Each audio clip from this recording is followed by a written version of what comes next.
वो तीन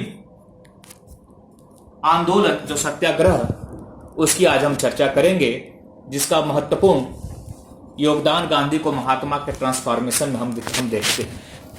आज के इस लेक्चर में हम तीन महत्वपूर्ण पक्षों पर चर्चा करेंगे, जिसमें पहला होगा the growth and development of Indian national movement, या दूसरे शब्दों में कह सकते हैं कि the rise of nationalism in the 19th century.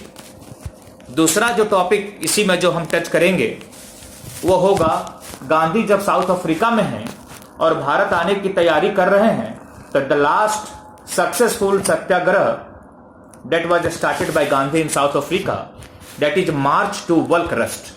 वल्करस्ट एक जगह है जहां पर वो मार्च करते हैं, एक सत्याग्रह है और जिसमें गांधी सफल होते हैं, और उस सफलता के बाद गांधी भारत की तरफ निकलते हैं और जनवरी 1915 में गांधी जी का बॉम्बे में आगमन होता है और फिर वो भारत में आते हैं और भारत में उस समय का महत्वपूर्ण तीन सत्याग्रह उनके निर्देशन में चलता है। इस तीन पक्ष को आज हम रखने का प्रयास करेंगे। पहला, चूंकि राष्ट्रवाद हमें देखना है कि वो पृष्ठभूमि जो गांधी जी को भारत में मिलता है भारत में आने के बाद जब वो साउथ अफ्रीका से लौटते हैं। थोड़ा जल्दी भी चलेंगे क्योंकि थोड़ा सा लंबा हमने रख भी लिया है आज जो तीन इश्यूज को। और चूंकि राष्ट्रवाद को जब हम देखेंगे 19th सेंचुरी में, 19वीं शताब्दी में, ये बहुत ही इंपॉर्टेंट एक फेज है जिसे हम छोड़ नहीं सकते, जिस पे चर्चा बहुत ही हमारे लिए जरूरी भी हो जाता है। भारतीय राष्ट्रीय कांग्रेस की स्थापना 1885 में हो रही है और भारतीय राष्ट्रीय कांग्रेस की स्थापना के पूर्व भारत में कौन कौन सी संस्थाएं हैं, वह किस तरह का काम कर रही हैं, यह भी हमारे लिए बहुत इंपॉर्टेंट हो जाता है। हम जानते हैं कि जो second half of 19th century, it was very important. It was the time when we find various association and sabhas before the establishment of Indian national Congress, they were established in India. अगर हम बात कर लें कुछ इंपॉर्टेंट संस्थाओं की जल्दी में ही, तो हम देखते हैं कि कलकत्ता में जैसे पहली संस्था के रूप में हम बंग भाषा प्रकाशन सभा की बात कर सकते हैं, लेकिन इंपॉर्टेंट संस्थाओं में जिसकी चर्चा हम सबसे पहले करते हैं that is the zamindari association, जिसको हम लैंड होल्डर सोसाइटी, जिसकी स्थापना 1838 में हो रही है। इसके बाद कलकत्ता में ही हम बंगाल ब्रिटिश इंडिया सोसाइटी की बात कर रहे हैं 1843 में, and again in 1851 land holder society, जिसको हम जमींदारी एसोसिएशन कह रहे हैं, और बंगाल ब्रिटिश इंडिया एसोसिएशन दोनों अमेलगमेट हो जाती है, मिल जाती है और ब्रिटिश इंडिया एसोसिएशन की स्थापना हो रही है।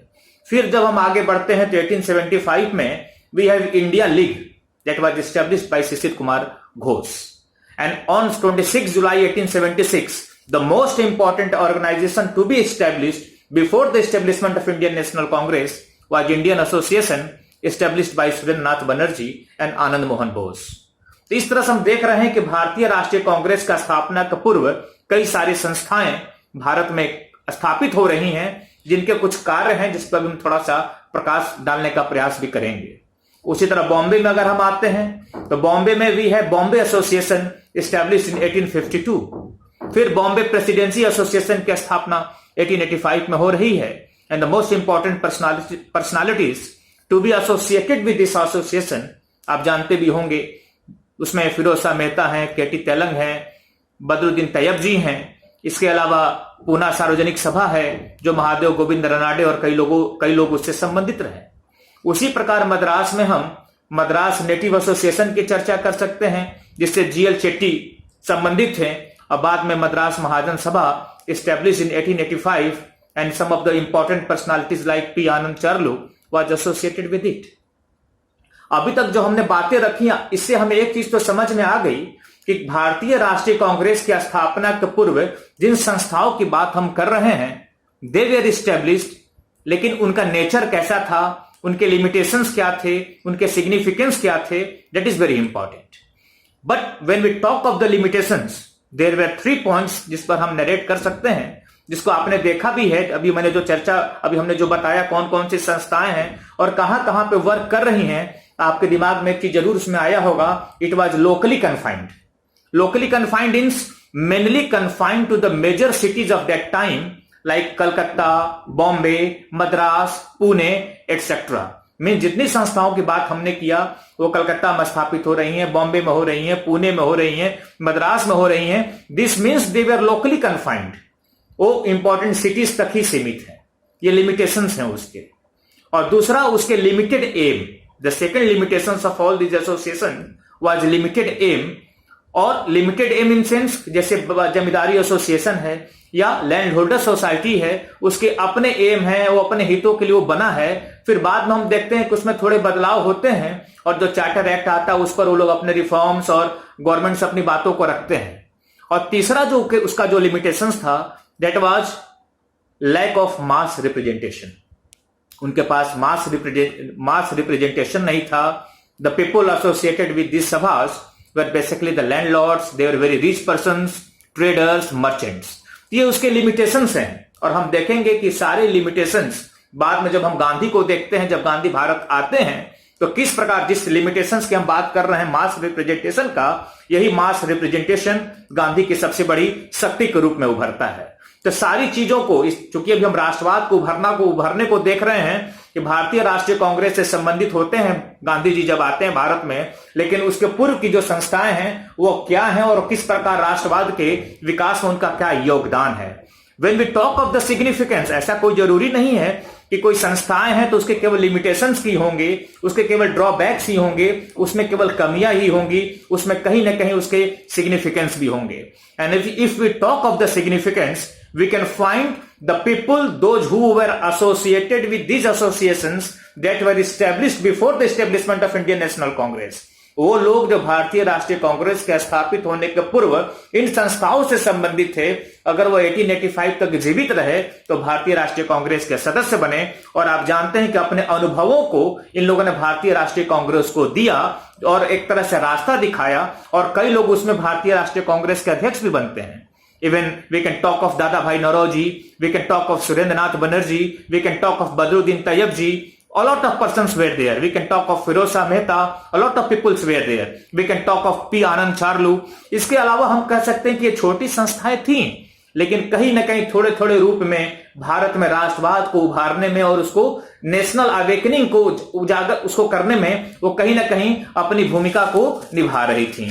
तो हम कह सकते हैं कि लिमिटेशंस के साथ साथ उसमें कहीं ना कहीं इसके बहुत बड़े सिग्निफिकेंस भी थे। But the most important thing that I would like to refer here was the two associations before Indian National Congress.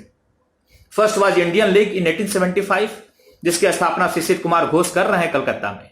And it was basically the first organization जिसका पहला एक तरह से एम ही था भारत के लोगों में एक तरह से राष्ट्रवाद की भावना को बढ़ाना। और बाद में इसी इंडियन लीग के स्थान पर इंडियन एसोसिएशन की स्थापना हो रही है।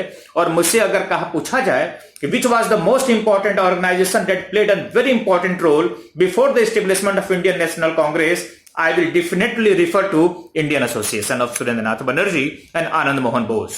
क्योंकि जिस समय 26 जुलाई 1876 को इंडियन एसोसिएशन की स्थापना हो रही है, that was a very important period because the two important viceroys in 1876 it was Lord Lytton who was viceroy of India from 1876 to 1880, and again it was Lord Ripon from 1880 to 1884, and it was the policies of Lytton and later on the policies of Ripon which played a very important role in development of nationalism on this British soil, on this Indian soil which was governed by the Britishers। Indian association की जब हम बात करते हैं it is very important, और मुझे लगता है आपको पता भी होगा बीइंग स्टूडेंट ऑफ हिस्ट्री कि Surendranath Banerjee he was a very important personality before Tilak and Mahatma Gandhi. और एक तरह से देखा जाए he was a ICS officer, he was a second ICS officer but he who qualified in 1869, but he was barred on the basis of some dispute on the ages and he again qualified ICS in 1871। लेकिन सुरेंद्रनाथ बनर्जी को मैं अगर मानूं तो गांधी जी की तरह ही कुछ चीजों को उन्होंने अडॉप्ट करने का प्रयास किया। जैसे अगर गांधी जी के बारे में हम कहें तो मास रिप्रेजेंटेशन इज वेरी इंपॉर्टेंट, और उनको पता था कि मास रिप्रेजेंटेशन में क्या शक्ति होती है। मुझे लगता है कि ये सुरेंद्रनाथ बनर्जी को भी इस बात का काफी ज्ञान था। इसका एक उदाहरण हम दे सकते हैं कि जिस हम ब्रिटिश इंडिया एसोसिएशन की बात कर रहे हैं, आज भी अगर आपको किसी संस्था का सदस्य बनना है यू हैव टू पे annual fees, and to become the member of British India Association that was established in 1851 you have to pay ₹50 per annum। But when this India Association was established, what Surendranath Banerjee did? The annual fees for becoming the member of Indian Association was only ₹5.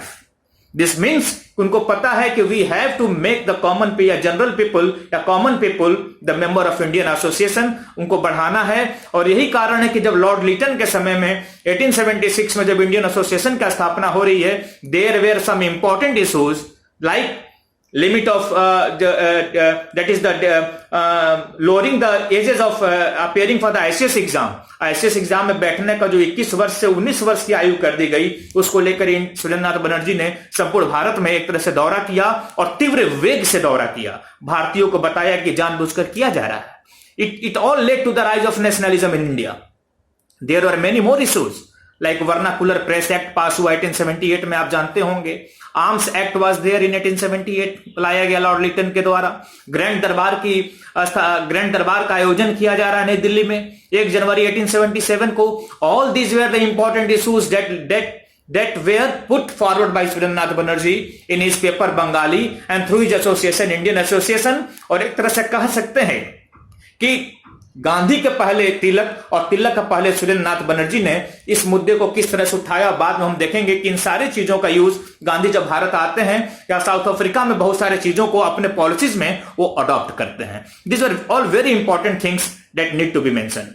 And again in 1885, you all are very well aware with the establishment of Indian National Congress, and we did not need to mention regarding the establishment of Indian National Congress की स्थापना 1885 में हो रही है, and the first session held from 28th to 31st of December 1885 in Bombay. Firstly, it was to be held in Pune, but due to the spread of plague, the center was changed to Gokuldas Tejpal Sanskrit College, and nearly 72 delegates they participated. I am mentioning here in the very first session of Congress, 72 delegates participated.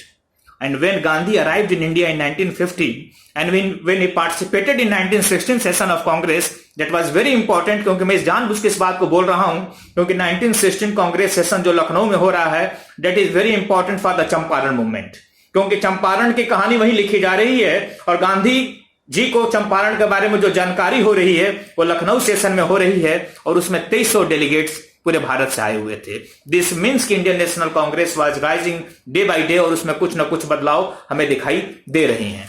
But what were the factors that led to the rise of nationalism in the 19th century? I will have a little discussion on this topics. थोड़ा सा examples को देते हुए we will move ahead. First, we can clearly very say that the political unity of India, Bharat की राजनीतिक एकता भी कहीं ना कहीं राष्ट्रवाद के जन्म में उसकी जो भूमिका है, दैट इज वेरी इंपॉर्टेंट। आप जानते हैं कि ब्रिटिशर्स ईस्ट इंडिया कंपनी के रूप में आए। They fought the battle of Plassey, they fought the battle of Buxar, then the Anglo Mysore war, Anglo Maratha war, Anglo Carnatic war, Anglo Sikh war, and then they slowly captured the whole of India. They were ruling India directly और indirectly. Directly जो उनके direct उनके हाथों में है, and indirectly वो राजे रजवाड़े हैं जो उनकी अधीनता को मान रहे हैं, and they were ruling there. This means कि जब आप एक शासक के अंतर्गत आते हैं, अगर आप एक शासक के अंतर्गत आएंगे, they will bring a single law, और वो लॉ आपके फेवर में है या अगेंस्ट में है। अगर पूरे सिस्टम के लिए आ रहा है, अगर विरोध होगा तो संपूर्ण देश में होगा, तो डायरेक्टली और इनडायरेक्टली ये कहीं ना कहीं भारत के राष्ट्रवाद में एक बहुत बड़ी भूमिका के रूप में हमें दिखाई देती है। सेकेंडली, चूंकि मैं जल्दी से चल रहा हूं, मुझे बहुत आगे काफी जाना भी है। Second is the development of means and transport and communication. और गांधी जी ने development of means of transport का उन्होंने जबरदस्त यूज किया है जब वो अपने मूवमेंट को जब भारत में लागू करते हैं। जैसे development of means and transport means railways and electric telegraph and other postal services. Railway के बारे में ई अर्नोल्ड ने कहा कि रेलवे ने बहुत सारे लाभ दिए, लेकिन भारत में उसके अगर विशेष लाभ की बात करें तो राष्ट्रीयता की भावनाओं को रेलवे ने काफी जगाया, बढ़ाया। मीन्स रेलवे के माध्यम से लोग एक दूसरे से एक जगह से दूसरे जगह तुरंत पहुंचते थे और एक जगह मिलना और भावनाओं को अपने बातों को एक दूसरे से रखना। यही कारण है कि जब हम चंपारण को देखेंगे तो मैं डेज बाय डेज कि इस दिन गांधी जी यहां पहुंचे, इस दिन गांधी जी यहां पहुंचे, it was the railway. Secondly, it was the electric telegraph. Means अंग्रेज ने जो भी सिस्टम को अंग्रेज ले आए वो अपने हितों के लिए लाए। रेलवे वो अपने हितों के लिए लाए कि जो भी हमारे कॉर्नर्स में जो रॉ मटेरियल्स हैं उसको बंदरगाह पे ले आए और देश के बाहर लेकर जाएं। भारत में कहीं विद्रोह हो रहा है, उसको दबाना है तो सेना को भेजना है, लेकिन कहीं ना कहीं हमें भी कुछ लाभ, हमने भी अपने माध्यम से उससे लाभ लेने का प्रयास किया। In the second way, electric telegraph, जैसे गांधी जब चंपारण मूवमेंट के लिए निकलते हैं तो जेबी कृपलानी से उनकी भेंट मुजफ्फरपुर में होती है, एंड ही टेलीग्राफ हिम कि मैं अभी आ रहा हूं। तो दिस मीन्स कि कहीं ना कहीं इन सारे मोड को इन लोगों ने भी यूज किया, गांधी ने भी यूज किया और उन्होंने इसका पूरा यूज किया है। तो इस तरह से ये सारे चीजें जो नेशनलिज्म के 19th सेंचुरी में ये सब सारी जो चीजें हैं, they led to the rise of nationalism in India. इसी तरह एक और काफी सारे पॉइंट्स हैं, it's not possible to go away, but जो इंपॉर्टेंट चीजें हैं उसकी चर्चा जरूर मैं करना चाहूंगा। जैसे emergence of modern press is there, and press is very very important because it was the time when the Indians were fighting to secure press freedom। Vernacular press act है, ये जानबूझकर लॉर्ड लिटन के समय में लाया गया। और वर्नाकुलर का मतलब आप समझते हैं कि देसी भाषा में जो न्यूज़पेपर निकल रहा है उसी के ऊपर ये एक तरह से निकाला गया था कि जो भी न्यूज़पेपर जिसपे संदेह होगा कि वो देश, भारत राष्ट्र या जो ब्रिटिश के बारे में, गवर्नमेंट के बारे में कुछ भी गलत लिखेगा, उसके प्रिंटिंग प्रेस मटेरियल सबको जब्त कर लिया जाएगा और उसको आप कहीं चैलेंज नहीं कर सकते हैं। Basically vernacular press act was passed in 1878 and जिसके ऊपर ये एम किया गया था, दैट वाज एबीपी, अमृत बाजार पत्रिका जो निकल रही थी मोतीलाल घोष की। और आपको जान के बड़ा ये अच्छा भी लगेगा कि हमारे जो एडिटर थे वो कितने एक्टिव थे कि एबीपी जो अमृत बाजार पत्रिका थी ये इंग्लिश और बंगाली दोनों में निकलती थी। And the day vernacular press act was passed, the very next morning Amrit Bazar Patrika केवल इंग्लिश में निकलने लगी। दिस मीन्स कि वर्नाकुलर प्रेस एक्ट से बचने के लिए उन्होंने बंगाली को बंद करके सिर्फ इंग्लिश में निकालना शुरू कर दिया। तो इस तरह से बहुत सारी चीजें, emergence of that is the Indian press. We can talk of Surendranath Banerjee again. अगर मैं आपसे पूछूं सुरेंद्रनाथ बनर्जी का जो व्यक्तित्व है वो कितना बड़ा व्यक्तित्व है, अभी तक आपने देखा है कि he was a ICS officer, later on he was disqualified on the basis of dispute on age, again he qualified in 1871। कितने बार लंदन गए, कैसे पढ़ने में थे, फिर वो असिस्टेंट मजिस्ट्रेट बनते हैं सिलहट के, लेकिन फिर कुछ रेशियल डिस्क्रिमिनेशन के आधार पर उनको हटा दिया जाता है। और सुरेंद्र नाथ बनर्जी, अगर आप उसको इंग्लिश में लिखते हैं तो अंग्रेज उनको कहते थे सरेंडर नॉट, सरेंडर नहीं करने वाला, surrender not Banerjee. And he was a journalist, and आपको जान के ये बड़ा आश्चर्य होगा कि he was the first journalist to be jailed for the period of 2 years। में कहानी क्या है, मतलब किस तरह से राष्ट्रवाद के उदय में इन लोगों ने काफी महत्वपूर्ण भूमिका निभाया। जैसे अपने बंगाली न्यूज़पेपर में सुरेंद्रनाथ बनर्जी ने, there was a case in Calcutta high court जहां पर जज नॉरिस थे, द नेम ऑफ द जज वाज नॉरिस, और वहां पर एक केस गया एक शालिग्राम की मूर्ति का, और शालिग्राम की मूर्ति के डेट को लेकर कि कितनी पुरानी है, एक फैमिली में डिस्प्यूट था। वो जब केस कलकत्ता हाई कोर्ट में गया तो जज नॉरिस ने कहा, ओहो very good, you go and bring that idol of shaligram in my court, मेरे कोर्ट में उस मूर्ति को लाओ, मैं बताऊंगा वो कितना पुराना है। जब वो मूर्ति लाई गई शालिग्राम की तो जज नॉरिस ने कहा कि मुझे ये 100 वर्ष से ज्यादा नहीं पुरानी लगती है, जबकि पूरे बंगाल की जनता इस बात को जानती थी कि उस घर में ये मूर्ति 100 वर्ष से काफी पहले से रखी गई हुई है। और उसने जोकली और बहुत ही एक तरह से कहा जाए टॉन्ट वे में जॉर्ज नॉरिस ने उस पर डिसीजन दिया that hurt the sentiments of Bengali people, and Surendranath Banerjee wrote editorial in his paper Bengali in 1883। He compared Judge Norris with the notorious judge who has been earlier, और उन्होंने कहा कि he did not fit for this post। Calcutta high court ने कहा कि this is the contempt of the court, and he was called before the court, जिसमें 5 jury बैठी, जिसमें 4 यूरोपियन थे और एक इंडियन थे, that was R.C. Mitra। R.C. Mitra went into the support of Surendranath Banerjee, but the decision went in against the Surendranath Banerjee by 4-1, और उनको 2 साल की जेल होती है। तो नेशनलिज्म में जब सुरेंद्रनाथ बनर्जी को जब जेल होती है तो जो बंगाल की जो जनता है, जिसमें जो यंग क्लास है, वो रोड पर आती है, और उसमें कलकत्ता यूनिवर्सिटी के बहुत सारे बच्चे होते हैं, जिसमें आशुतोष मुखर्जी का नाम आप जानते होंगे, who later on become the vice chancellor of Calcutta university. This means कि स्लोली किस प्रकार से भारत में 19वीं शताब्दी में जो राष्ट्रवाद का उदय है। Even we can talk of Tilak. क्योंकि अगर मुझसे पूछा जाए तो definitely I will say Surendranath Banerjee, then to Tilak and then to Gandhi. Tilak Kesari लिखते हैं, मराठी लिखते हैं।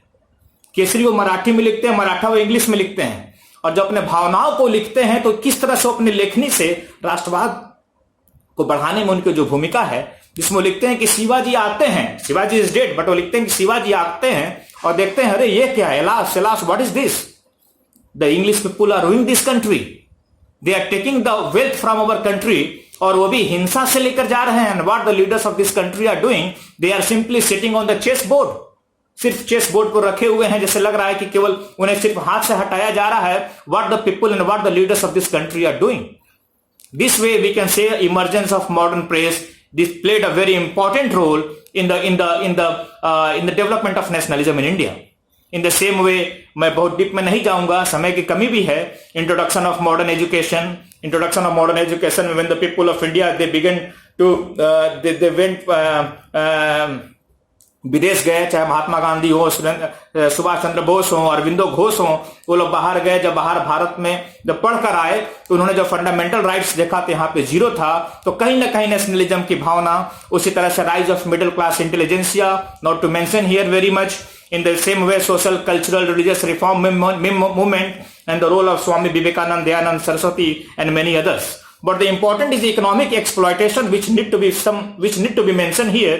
That is Dadabhai Naoroji and Mahadev Govind Ranade and RC Dutta. आप जानते हैं ड्रेन ऑफ वेल्थ थ्योरी को, आप अच्छी तरह से जानते हैं कि ड्रेन ऑफ वेल्थ थ्योरी क्या है और उस पर किस प्रकार से दादा भाई नौरोजी ने जो 3 पेपर लिखा that become very famous. Poverty and un British rule in India, on the commerce of India, the wants and means of India.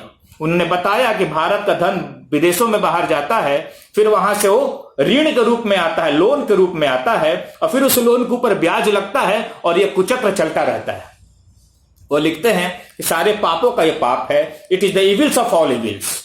In the same वे महादेव गोविंद रानाडे वो क्लियरली लिखते हैं अपने उसमें जर्नल्स में कि 1/3 ऑफ द नेशनल इनकम बाहर चला जाता है. और जब हम आरसी दत्ता की बात करते हैं, अभी आरसी दत्ता का हमने नाम भी लिया कि RC Dutta was also ICS officer. Later on, he became professor of economics. He was economic historian, and he became professor of history in United Kingdom. और उन्होंने इस पे जो काम किया, उन्होंने क्लियरली लिखा कि 1/2 ऑफ द इनकम विदेश को चला जाता है. और नादिर शाह जैसे जो आक्रमणकारी हैं, जो भारत पर आक्रमण करते हैं, जितना वो 500 साल में नहीं लूट पाते, उतना अंग्रेजों ने 15 साल में लूट के बाहर चले गए. एक बहते हुए घाव की तरह उन्होंने इस बात की चर्चा की जो ठीक ही नहीं हो रहा है. तो इस तरह से जो लेखनी थी इकोनॉमिक एक्सप्लॉयटेशन के रूप में, हम कह सकते हैं कि नेशनलिज्म की भूमिका इससे काफी हमें देखने को मिल रही थी कि कैसे सारी चीजें बढ़ रही थी. और अदर रिएक्शनरी पॉलिसीज में I will like to give one comment that was given by एसे उल्पट. एसे उल्पट ने एक स्टेटमेंट दिया है जिसको मैं पढ़ना चाहूंगा और आप उससे सहमत भी होंगे. That is the viceroyalties of Lytton and Ripon. It prepared the soil of British India for nationalism. The former by internal measures of repression. Former means Lord Lytton by the internal measures of repression, अपने दबाव से, अत्याचारी नीतियों से. And the later means Lord Ripon, he was very good man. और भारतीय उनके बहुत भारतीय उनका सम्मान करते हैं. Indirectly as a result of the European community's rejection of his liberal humanitarian legislation, जिसमें इल्बर्ट बिल पॉलिसी आती है. मीन्स लॉर्ड लिटन आते हैं भारत में, ग्रांड दरबार की आयोजन करते हैं, आर्म्स एक्ट लाते हैं, वर्नाकुलर प्रेस एक्ट लाते हैं, आईसीएस में एग्जाम में बैठने के डेट को डिक्रीज कर गिरा देते हैं. और लॉर्ड रिपन आते हैं तो इल्बर्ट बिल पॉलिसी लाते हैं. इल्बर्ट बिल कंट्रोवर्सी उन्हीं के समय में आती है और भारतीयों को समझ में आता है कि अरे ये क्या हो रहा है. एक वाइसरॉय है, वो अच्छा काम करना चाहता है लेकिन उसको करने नहीं दिया जा रहा है. Lord Ripon was the son of prime minister of England. And आप इस बात की कल्पना कर सकते हैं कि Lord Ripon he was the viceroy of India और इल्बर्ट बिल कंट्रोवर्सी में बिहारी लाल गुप्ता का नाम है. This means there were 4 people who qualified ICS in 1869. Surendranath Banerjee, R C Dutta जो इकोनॉमिक हिस्टोरियन जिसकी अभी मैंने चर्चा किया, बिहारी लाल गुप्ता हुआ जो associated with Ilbert bill controversy, and Thakur Baba from Mumbai. और जब ये सारी चीजें आया, लोगों को समझ में आया कि जब वाइसरॉय जो है पंगु है, मीन्स आप कल्पना कर सकते हैं कि जब इल्बर्ट बिल कंट्रोवर्सी आती है, जिसमें हुआ कि जो जज है, इंडियन जज है, वो अंग्रेजों को भी अपने कोर्ट में डिसीजन दे सकता है। इल्बर्ट बिल कंट्रोवर्सी आप जानते हैं कि जैसे होता क्या है कि अगर कोई, जैसे जब ये जजमेंट आया, जैसे एक सिटीज का जज हो गया और एक गांव का जज हो गया जो ग्रामीण क्षेत्र में है। अगर सिटीज वाला जो जज है वो इंडियन भी है, उसके जज में विदेशी आ सकता है, यूरोपियन आ सकता है, ब्रिटिशर आ सकता है, लेकिन वही अगर ग्रामीण क्षेत्र में जाएगा तो he was not entitled to give decision on European people. लेकिन कहानी यही चेंज होती है कि Bihari Lal Gupta he qualified in 1869, 1871-72 में जॉब में आते हैं और उनको कलकत्ता का क्षेत्र मिलता है। वहां तक तो ठीक है। 10 साल बाद जब उनको प्रमोशन मिलता है तो प्रमोशन होकर बड़े अधिकारी के रूप में ग्रामीण क्षेत्र में चले जाते हैं। जब वो ग्रामीण क्षेत्र में जाते हैं तो जिस चीज को पहले यूरोपियंस को उन्होंने डिसीजन दिया है, now he was not entitled to give decision on the Europeans despite his promotion.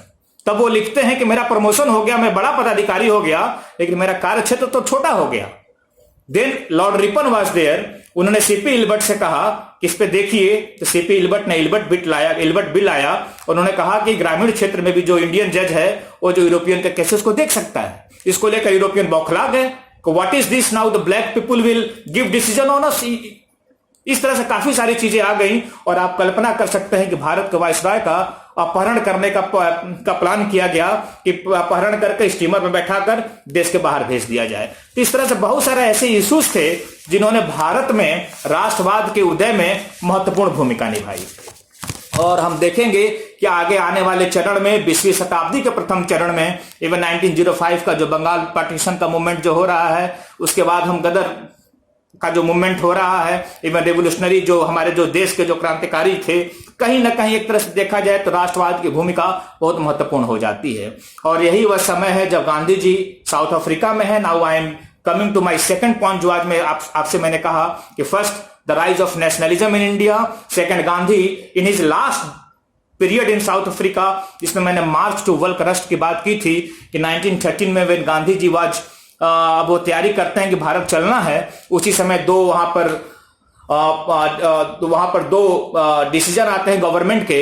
पहला यह है कि जो पॉल टैक्स 3 पाउंड का एक्स इंडेंचर्ड लेबरर्स के ऊपर लगेगा।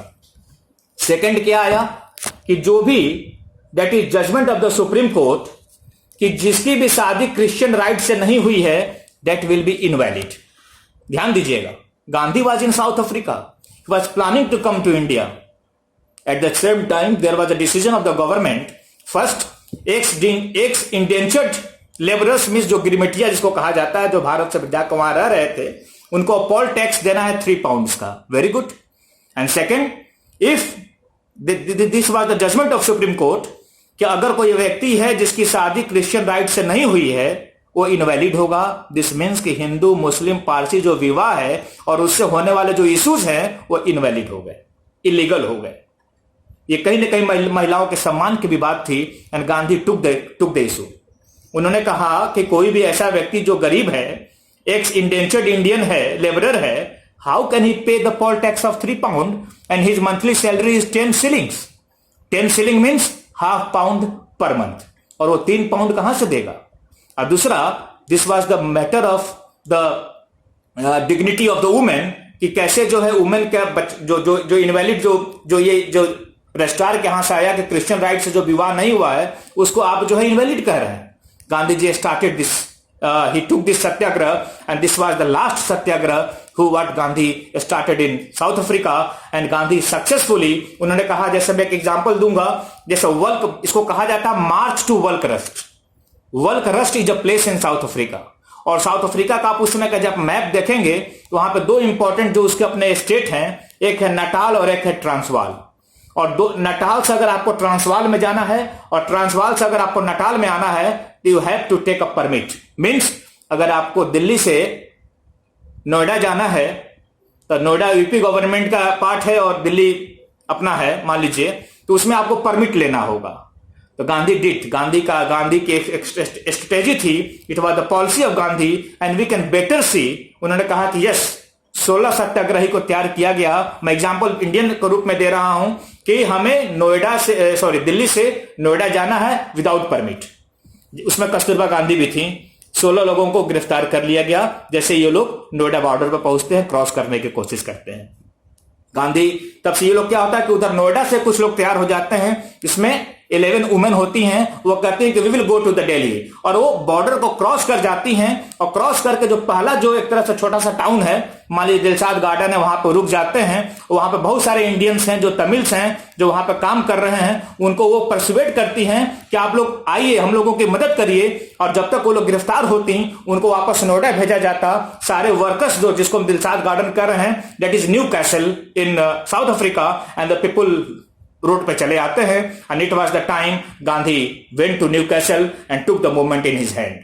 और फिर कहते हैं कि now we will march to Volksrust, and we can see किस प्रकार गांधी की पॉलिसी, गांधी का यह प्रिंसिपल, वो गांधी ने कहीं ना कहीं अंग्रेजों को जिस ढंग से रीड किया, उनको पता है कि हमको कैसे आगे बढ़ना है, कैसे सफलता प्राप्त करनी है। और मैं बहुत नटसेल में जल्दी से आगे बढ़ रहा हूं।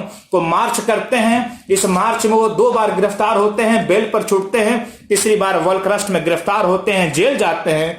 But the people, but the workers, their morale was very high. और वो इस पे अभी डेमोन्स्ट्रेशंस करते रहते हैं। और उसी के काउंटर पार्ट इंडिया में गोपाल कृष्ण गोखले, जो उनके पॉलिटिकल गुरु हैं, वो पूरे भारत का दौरा करते हैं। लॉर्ड हार्डिंग से मिलते हैं, जो उसमें वाइसरॉय हैं, गवर्नर जनरल हैं भारत के। और लॉर्ड हार्डिंग भी कहते हैं कि इसको हम सहन नहीं कर सकते। कोई ऐसा राष्ट्र जो अपने आप को सिविलाइज्ड कहता है, उसको ये काम नहीं करना चाहिए। Finally we can see with the help of Lord Hardinge, CF Andrews, colonel Smuts in South Africa and Gandhi ji, an agreement पहुंचता है। एक एग्रीमेंट होता है जिसमें पोल टैक्स और जो ये जो विवाह की जो बात होती है, दोनों वापस ले लिया जाता है। And it was the Gandhi's victory in South Africa. We can see it was the victory of Gandhi. Satyagraha, सत्य के लिए जो आग्रह है, गांधी की विजय होती है। और वो गांधी अब भारत की तरफ निकलते हैं, अपने देश की तरफ निकलते हैं। And it was, now we are coming to the third point, जो आज हमारे जिसको हमको डिस्कस भी करना है, कि 1915 जनवरी में गांधी जी लैंडेड बॉम्बे। गांधी जब बॉम्बे में आते हैं, लैंड करते हैं, गोपाल कृष्ण गोखले उनके गुरु हैं, पॉलिटिकल गुरु हैं। और उनको कहते हैं कि ये तो आपका व्यक्तित्व है कि आप किसी भी ऐसे मुद्दे पर हाथ नहीं डालते जिसको आप नहीं जानते। Gandhi was a researcher. Gandhi was a researcher. वो किसी भी चीज को रिसर्च करते थे। वो सच्चाई, सत्यता के तह तक जाते थे, उसके सत्यता को पहचानने का, परखने का वो कार्य करते थे। तब गांधी किसी चीज में हाथ डालते थे। अब मैं आता हूं सिंपल, चूंकि मुझे लंबा भी अभी और थोड़ा सा कवर करना है। That is the 1916 Lucknow session, जिसकी मैंने चर्चा किया था अभी पहले भी, कि 1916 में लखनऊ का सेशन चल रहा था, कांग्रेस का लखनऊ सेशन चल रहा था। और nearly 2300 delegates from all parts of the country visited Lucknow. Gandhi ji भी अपने बेटे के साथ लखनऊ पहुंचते हैं। उसमें गांधी बहुत बड़े पब्लिक फिगर नहीं थे। तिलक जैसे साउथ अफ्रीका में उन्होंने सफलता प्राप्त की थी, लेकिन अभी भी भारत में गांधी को गांधी बनना था। गांधी अभी उस तरह के ऑल इंडिया स्केल के लीडर अभी गांधी में स्थापित नहीं हुए हैं। डेस्टिनी उन्हें बुला रहा था, चंपारण उन्हें बुला रहा था। और जब लखनऊ सेशन में गांधी पहुंचते हैं, तो जैसे आजकल हम लोग सेमिनार में जाते हैं तो क्या होता है, कोई वाइस चांसलर है, कोई बहुत बड़ा प्रोफेसर है, तो जब लंच टाइम होता है तो हम लोग जाकर मिलते हैं, बात करते हैं, कुछ जानने का प्रयास करते हैं। तो बिहार की जो टीम आई होती है, वो मालवीय जी को देखती है, जो हमारे BHU के संस्थापक हैं, मदन मोहन मालवीय जी, महामना, भारत रत्न। वो गांधी जी के साथ होते हैं और कुछ लोग होते हैं। तो जो बिहार की टीम होती है कांग्रेस वाली, वो 2 रिसोल्यूशन को लेकर वहां आती है। एक पटना यूनिवर्सिटी बिल को लेकर आती है, और दूसरा चंपारण में जो प्लांटर्स और जो किसान हैं, दोनों के बीच जो मतभेद है, जो आपस में जो मतभेद है, उसको उस मैटर को कांग्रेस के सामने रखना था। ये लोग पहुंचते हैं, मालवीय जी को बताते हैं, गांधी जी को बताते हैं। गांधी जी वॉज फुली अनएक्वेंटेड।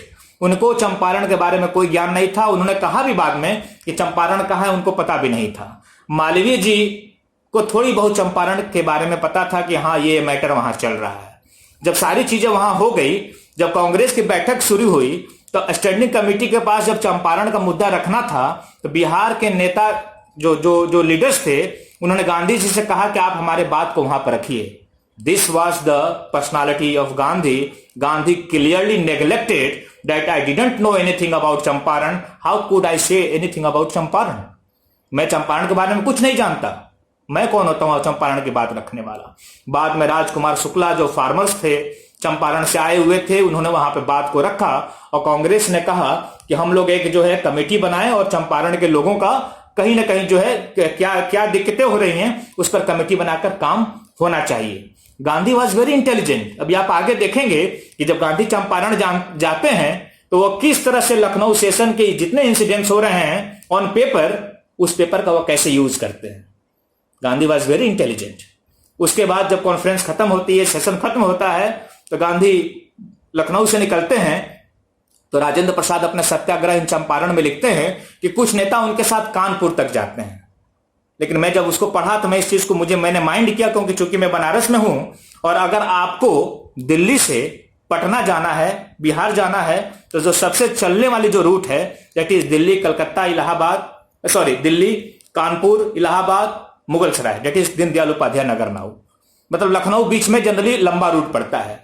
तो आप जो बिहार के जो लीडर होंगे उनको बिहार आना होगा तो कानपुर तक इनके साथ जाते हैं, गांधी जी के साथ जाते हैं किसी ट्रेन में और उनको परसुएट करते हैं कि प्लीज आप बिहार आइए। गांधी जी उनको एश्योरेंस देते हैं कि I will try to come. उसके बाद राजकुमार शुक्ला वापस बिहार आते हैं और बिहार आने पर 27 फरवरी 1917 को गांधी जी को चिट्ठी लिखते हैं कि आपको चंपारण आना है, आप आइए और यहां के लोगों की स्थिति को देखिए। गांधी जी उसका जवाब देते हैं और कहते हैं कि मैं 7 मार्च को कलकत्ता आऊंगा, राजकुमार शुक्ला जी आप कलकत्ता आइए। राजकुमार शुक्ला जी को ये चिट्ठी बहुत लेट मिलती है, एक आध दिन बाद मिलती है। जब तक वो कलकत्ता पहुंचते गांधी जी अपना काम करके दिल्ली लौट चुके होते हैं। फिर राजकुमार शुक्ला वापस चंपारण आते हैं, फिर इनको चिट्ठी लिखते हैं कि मैं आया, मुझे लेट चिट्ठी मिली, लेकिन जब तक मैं कलकत्ता पहुंचता वो आप वापस लौट चुके थे। कृपया करके आप प्लान करिए और चंपारण में आकर चंपारण के जो किसान हैं उनकी स्थिति को देखिए। गांधी जी 3 अप्रैल को फिर से उनको चिट्ठी लिखते हैं, कहते हैं कि आई एम रीचिंग कलकत्ता, आप कलकत्ता आइए। 9 अप्रैल को आपसे हमारी मुलाकात होगी 1917 को, और 9 अप्रैल 1917 को राजकुमार शुक्ला कलकत्ता पहुंचते हैं और 9 अप्रैल को ही गांधी जी के साथ ट्रेन पकड़कर ये लोग पटना पहुंचते हैं 10 अप्रैल 1917 को। This is the incidence that has been mentioned by Rajendra Prasad. और राजेंद्र प्रसाद जी लिखते हैं कि 10 अप्रैल को जब लोग पटना उतरते हैं तो राजकुमार शुक्ला जी गांधी जी को लेकर राजेंद्र प्रसाद जी के घर पहुंचते हैं, लेकिन राजेंद्र प्रसाद जी किसी मीटिंग के लिए पूरी गए होते हैं। उनके वर्कर वहां पर रहते हैं, वो तो पहचान नहीं पाते कि गांधी कौन है। तब से मजरूल हक कांग्रेस के एक बड़े नेता थे, वो आ जाते हैं, इनको अपने घर लेकर जाते हैं और 10 तारीख को गांधी जी कहते हैं नहीं I have to go to Motihari, और 10 तारीख को वो ट्रेन पकड़ते हैं और ये मुजफ्फरपुर के लिए निकल जाते हैं। बिहार में एक जगह है मुजफ्फरपुर, और वो जेबी कृपलानी का नाम आपने सुना होगा। जेबी कृपलानी कांग्रेस के बहुत बड़े नेता थे। उस समय वो बिहार में प्रोफेसर, एक कॉलेज में प्रोफेसर थे। मैंने कहा ना इलेक्ट्रिक टेलीग्राफ का क्या रोल था in the rise of nationalism. Gandhi ji की कभी मुलाकात जेबी कृपलानी से नहीं हुई थी, लेकिन उन्होंने मैसेज दिया कि I am coming to Muzaffarnagar, and J B Kripalani, professor J B Kripalani was waiting for him at Muzaffarpur railway station with his students. रात को 10 बजे गांधी जी मुजफ्फरपुर पहुंचते हैं और रात में उनके साथ हॉस्टल में स्टे करते हैं। 11 अप्रैल को it was very shocking for me कि मुझे यह समझ में नहीं आया जब मैं अध्ययन कर रहा था कि 11 अप्रैल को एक अंग्रेज उनसे मिलने आता है जिसका नाम है JM Wilson. Who was this JM Wilson? He was the secretary of planters association. जिस मुद्दे को देखने के लिए, समझने के लिए गांधी जी आए होते हैं और जिसके साथ ये मुद्दा है, उस एसोसिएशन का सेक्रेटरी इनसे मिलने आता है और कहता है कि मैं आपकी मदद करूंगा, लेकिन मैं अपने स्तर तक मदद कर सकता हूं, एसोसिएशन की तरफ से नहीं। और फिर मुजफ्फरपुर में कुछ वकील भी इनसे मिलने आते हैं। And finally now I am starting the strategy of Gandhi. What was the strategy of Gandhi, what was the policy of Gandhi, what was, वो किस तरह से काम करते थे और जो गांधी को कहीं ना कहीं सफलता आगे दिलाने लगा। मीन्स गांधी 12 तारीख को मुजफ्फरपुर के कमिश्नर को चिट्ठी लिखते हैं कि मैं आपसे मिलना चाहता हूं, मैं बिहार आया हूं और मेरा मुख्य मकसद है चंपारण में जाकर उस इश्यूज को देखना, इंक्वायर करना, और मैं चाहता हूं कि इसमें आप हमारी मदद करें और आप हमको अपॉइंटमेंट दें। 13 अप्रैल को अपॉइंटमेंट मिलता है कमिश्नर का जिसका नाम है LF मोरसेट, और कमिश्नर उनसे क्या कहता है कि who are you, why you are here, आपको किसने बुलाया है। ये बहुत पुराना मुद्दा है, 19th सेंचुरी का मुद्दा है, and the government is working on it, you please go back. World war चल रहा है, इसमें आप कोई ऐसी परेशानी मत खड़ा करिए, प्लीज गो बैक। गांधी वहां से लौट आते हैं, लेकिन गांधी वॉज वेरी इंटेलिजेंट। मैं फिर कह रहा हूं कि कैसे, फिर गांधी तो समझ गए कि this man will not cooperate. वो तो चाहते हैं कि गवर्नमेंट भी कोऑपरेट करे, क्योंकि मुझे अभी इंक्वायरी करना है कि क्या मुद्दा कैसा है। वो क्या करते हैं कि लखनऊ सेशन के सारे वो पेपर, जो मैंने आपको बताया पहले कि लखनऊ सेशन में जितनी भी कमिटीज के पास पेपर रखी गई थी, वो सारे पेपर को गांधी जी ने मंगाया। And again he wrote a letter to the commissioner that I am here not for doing anything that is violence. मैं यहां पे इंक्वायरी करने आया हूं, व्हाट इज द ट्रूथ। और मुझे कांग्रेस कमेटी और कांग्रेस की तरफ से भी दायित्व है, means I have to enquire and I will do this. और फिर वो 15 तारीख को ट्रेन पकड़ते हैं और मोतिहारी के लिए निकलते हैं। The place that is the Motihari, that the area of Champaran that made Gandhi Mahatma, we can say. जब वो वहां पहुंचते हैं, इट्स वेरी इंटरेस्टिंग। 16 तारीख को गांधी कहते हैं कि मुझे चलकर क्षेत्र को देखना है, और एक हाथी पर बैठते हैं, 2 लोगों के साथ निकलते हैं। और राजेंद्र प्रसाद लिखते हैं कि उस भरी गर्मी में जब धुंध और लहर चल रही है, लेकिन गांधी को उसका कोई प्रभाव नहीं है। He was there to enquire the condition of peasants. और सडनली वे गांव के पास पहुंचते हैं तो सोचते हैं कि यहाँ के लोगों से मिलकर पूछूं कि क्या स्थिति है। जैसे उतरते हैं तो एक साइकिल पे एक व्यक्ति आता हुआ दिखाई देता है और आगे कहता है कि सलाम, आपको साहब ने याद किया है। तो लिखते हैं राजेंद्र प्रसाद, साहब ने याद किया, दिस मीन्स कि पुलिस ऑफिसर ने आपको याद किया है। तो उन्होंने 2 लोगों को भेज दिया उस गांव में, और वहां से लौटते हैं। And he got a letter from the DM of Motihari, जिसको मैं आपके सामने पढ़ना चाहता हूं। क्योंकि ये लेटर जो गांधी को मिला, और गांधी ने जब उसका जवाब दिया, it clearly defines the personality of Gandhi, who was Gandhi, what was Gandhi, what was his principles, और वो कितना high level of researcher Gandhi was. मैं बस जल्दी में वो डीएम चंपारण का वो जो लेटर इनको मिलता है, मैं पढ़कर आपको बस 2 मिनट में बताता हूं। वो लिखते हैं to M K Gandhi, address तो उनका कुछ है नहीं, नीचे लिखता है at present in Motihari. To M K Gandhi at present in Motihari, जो अभी मोतिहारी में प्रेजेंट है। फिर क्या लिखते हैं, whereas it has been made to appear to me from the letter of the commissioner of the division. Commissioner ने को लिख दिया है डीएम को, copy of which is attached to this order that your presence in any part of the district will endanger the public peace. ध्यान दीजिएगा, line बहुत important है, will endanger the public peace and may lead to serious disturbances which may accompanied by loss of life. इसमें कुछ भी हो सकता है। Whereas urgency is of the utmost importance, now therefore I do hereby order you to abstain from remaining in the district which you are requested to leave. बहुत important line है, by the next available train. जो next available train है उसको पकड़िए और साहब यहां से निकल जाइए। ये 16 अप्रैल की घटना है। गांधी उस लेटर को लेकर वापस आते हैं और गांधी डीएम को उसका जवाब देते हैं। पूरा मैं नहीं पढ़ सकता, लेकिन कुछ इंपॉर्टेंट लाइन को जरूर पढ़ना चाहूंगा। Dash dash dash the commissioner of the division, उस कमिश्नर की बात कर रहे हैं जिसकी लेटर आया है डीएम को। The commissioner of the division has totally miss interpreted my position. उसने मिस इंटरप्रिटेशन किया है, मेरा पोजीशन क्या है, मैं किस काम के लिए आया हूं, मैं क्या बताना चाहता हूं, लेकिन वो उसको नहीं समझ पाए। Out of a sense of public responsibility I feel it to my duty to say that I am unable to leave the district, but if it so pleases the authorities I shall submit to the order by suffering the penalty of disobedience. मैं तैयार हूं सहने के लिए। और मैं यहां पे एक चीज रुकना चाहूंगा, कहना चाहूंगा कि अगर मैं आपसे पूछूं कि what was the basic difference between the Tilak and Gandhi, तो आपको पता होगा कि तिलक को भी काफी बार जेल हुआ, और जब भी तिलक को बुलाया जाता था अगर कोर्ट में, वो कहते थे कि ठीक है हमसे ये हुआ, ऐसे हुआ। तो उसको कहीं ना कहीं अपने पक्ष को रखते थे कि हमने ऐसे किया, ये किया। तिलक का अलग स्टाइल था, तिलक बहुत बड़े नेता थे, और उस पीरियड को जब तिलक ने जिस तरह से नेशनलिज्म को राइज दिया, उसकी कोई तुलना नहीं है। लेकिन गांधी का नेचर दूसरा था। उन्होंने कहा कि हाँ मैंने किया है, आई एम गिल्टी, आप हमको सजा दे दीजिए। This was the new style that Gandhi, एक तरह से गांधी इसको यूटिलाइज कर रहे हैं भारतीय नेशनल मूवमेंट में। आगे फिर वो लिखते हैं इसी लेटर में, I must emphatically repudiate the commissioner suggestion that my object is likely to be agitation. मैं इसको ऑब्जेक्ट करता हूं, ऐसा कुछ नहीं है। My desire is purely and simple for a genuine search for knowledge. मैं बस यहां पे जेन्युइन सर्च करने आया हूं, नॉलेज जो है। And this I shall continue to satisfy so long as I am free, ये तब तक मैं करता रहूंगा जब तक मैं फ्री हूं। Gandhi was very intelligent. 16 को उन्होंने जवाब दे दिया। 17 को सुबह क्या करते हैं कि started recording of the statements, मतलब प्लांटर्स, ये जो किसान है उनको बुलाया जाने लगा। किसान बड़ी संख्या में आते थे, अपनी समस्याओं को नोट करते थे, सबकी कॉपी होने लगी। A lot of important personalities was there. Gandhi को पता था कि क्या चीजें हो सकती हैं और ही वॉज वेरी इंटेलिजेंट। मैं कैसे कह रहा हूं कि 17 को प्लान करते हैं कि हमको एक गांव जाना है जिसका नाम है परसौनी, बगल में, कहीं मोतिहारी के बगल में होगा। And he is writing a letter to the DM. He himself is writing a letter to the DM, जिसने उनको लेटर दिया हुआ है, क्योंकि उनको आभास है कि कुछ हो नहीं रहा है, क्या बात है, कुछ पता तो चल जाए। तो वो लेटर लिखते हैं डीएम को कि I am planning to go to this village, मैं इस गांव जाना चाहता हूं और मैं उसमें आपका सपोर्ट चाहता हूं, क्योंकि वहां जो मैं इंक्वायरी करूं वहां पर गवर्नमेंट ऑफिशियल भी रहें, that will be better.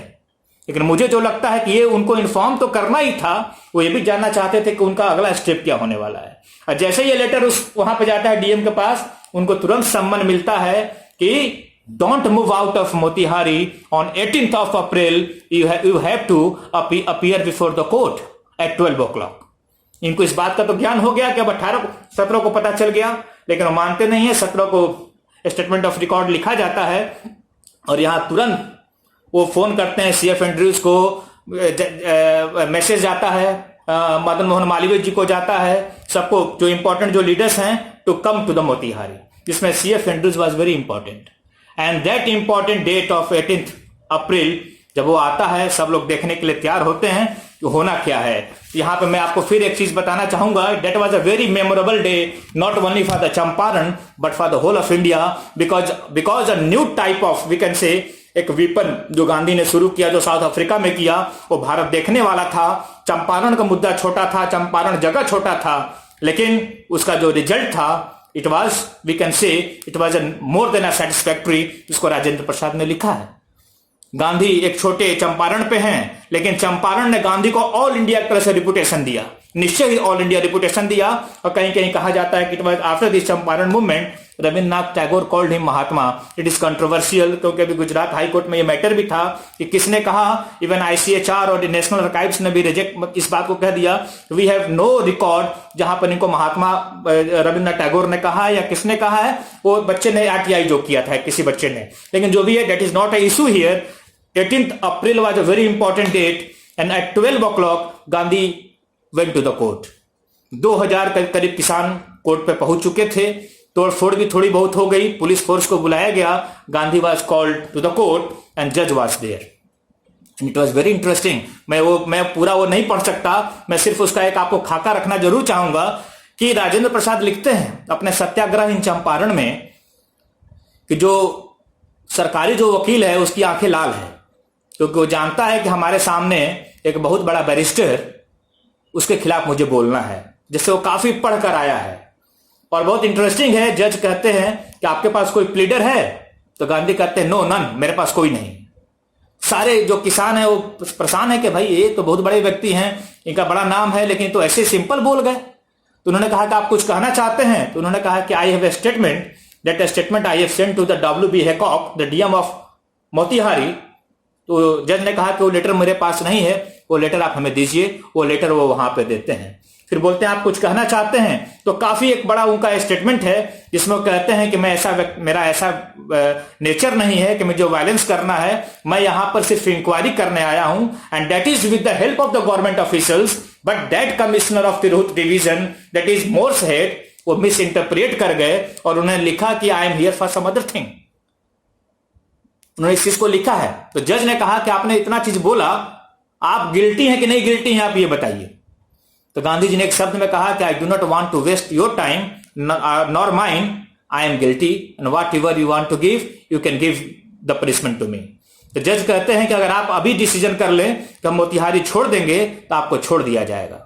Gandhi कहते हैं आप हमें जेल में डाल दीजिए, मैं जब आऊंगा तो मोतिहारी को, अपना चंपारण को घर बनाऊंगा और फिर से यहां पे काम करूंगा। मीन्स जज के पास कुछ बोलने के लिए नहीं रहता है। वो कहते हैं कि मैं डिसीजन 3 बजे दूंगा। जब वो 3 बजे रिजर्व रख लेता है, जब बाहर निकलते हैं तो एसपी जो वहां का सुपरिटेंडेंट ऑफ पुलिस है वो गांधी जी को बुलाता है और कहता है कि आपसे मेरी मुलाकात साउथ अफ्रीका में हुई है, finally I am concluding now, this means कि 3 बजे जब डिसीजन की बात आती है तो जज एक तरह से डम्ब स्टक है, उसको पता है कि इनको बेल मिल जाएगा आगे के कोर्ट में। वो कहता है कि मैं आपको छोड़ देता हूं अगर आप 100 रुपए का बिल देते हैं। Gandhi rejected that I didn't have 100 rupees, तो नहीं मेरे पास कोई ऐसा आदमी है जो हमें छोड़ सकता है। बाद में अपने पर्सनल रिकॉग्निशन पर जज इनको छोड़ता है। उनको कहता है, छोड़ता क्या है, 3 दिन बाद डिसीजन लाने का, we will decide after 3 days, reserve रख लिया जाता है। That was a victory. एक चीज मैं और कहूंगा, मैं बताना भूल गया कि चंपारण मूवमेंट में जब गांधी जी जब कोर्ट के लिए चलते हैं, there were 2 people with him, एक धरणीधर जी थे और I am forgetting the name, एक और थे। उनसे गांधी पूछते हैं कि what will you do if I am jailed. वो कहते हैं कि आपके बाद हम लोग आपका वाला काम करेंगे और जब हम लोगों का नाम पर वारंट होगा तो हम लोग मोतिहारी छोड़कर कहीं और चले जाएंगे और दूसरा कोई इस मैटर को देखेगा, फिर अगर उनका नाम आएगा तो चौथा देखेगा। Gandhi was disappointed, this was not the policy of Gandhi. Gandhi कहे कि I think we are not going to succeed, लेकिन जिस दिन वो लौट रहे होते हैं कोर्ट के लिए तो धरणीधर जी कहते हैं कि we have changed our statement policy, अगर आप जेल जाएंगे तो हम भी आपके साथ जेल जाएंगे। Gandhi was very happy. उन्होंने कहा कि now we are moving just like we moved in South Africa, और लिखते हैं कि now I am enjoying in Motihari या Champaran just I was enjoying in South Africa. Means वो देख रहे हैं कि हमारे पॉलिसी में आपको अगर सरकार के साथ है तो we will go to the jail, whatever आपको जो हमको सजा देना है दीजिए। This was the policy of Gandhi, जिसको गांधी बाद में धीरे धीरे अडॉप्ट करे चले। हम इसको देखते हैं कि आगे कैसे लेकर बढ़ रहे हैं। अभी जब हमारी नेक्स्ट अगर लेक्चर मौका मिलता है तो उसमें हम 1922 में, it is not very easier for Gandhi, जब नॉन कॉपरेशन मूवमेंट की बात होगी उसमें अगर मौका मिलेगा तो मैं रखूंगा आपके पास कि इंडियन नेशनल कांग्रेस में जैसे हम लोग सोच लेते हैं कि गांधी आए, बहुत बड़े पॉलिटिकल फिगर हो गए, it was not very easier for Gandhi. Though Gandhi succeeded in Champaran, succeeded in Ahmedabad, succeeded in Kheda, जबकि कुछ ऑथर हैं जो उनको खेड़ा में भी बोलते हैं कि वो सक्सीड नहीं कर रहे हैं, मतलब it was not a victory. लेकिन फिर भी नॉन कॉपरेशन मूवमेंट में, excuse me just for minute, थोड़ा सा वो चार्ज लगा दे, ऑन करते बस, just a minute please.